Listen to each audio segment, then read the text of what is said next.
L'ex-président du Burkina Faso, Blaise Compaoré, est attendu le 8 juillet 2022 dans la capitale du pays, Ouagadougou. Il vit actuellement en exil en Côte d'Ivoire. Comment interpréter le retour de l'homme chassé du pouvoir par un soulèvement populaire en 2014? Les détails après le générique.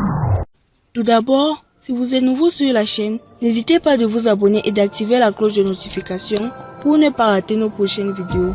Alors, bon visionnage.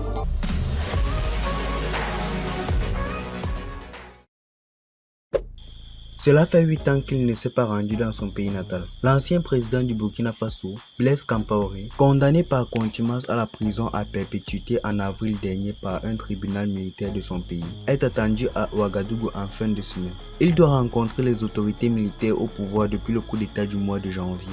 Mardi soir, l'entourage de Blaise Compaoré et une source proche du pouvoir à Ouagadougou avaient indiqué que l'ancien président devait retourner dans son pays pour un court séjour. Mercredi, le porte-parole du gouvernement ivoirien, Amadou Coulibaly, a confirmé que les liens avaient bien été établis avec la Côte d'Ivoire pour ce déplacement. Pendant son séjour, il résidera dans une villa d'État dans laquelle avait été placé en résidence surveillée le président Christian Kaboré, renversé en janvier par un coup d'État organisé par les militaires. Il semble que le lieutenant Damida, chef de la junte militaire au pouvoir, cherche à créer une union sacrée autour de lui pour l'aider dans la lutte contre les groupes djihadistes qui ensanglantent le Burkina Faso depuis 2015 et dont les attaques sont de plus en plus nombreuses et meurtrières ces dernières semaines.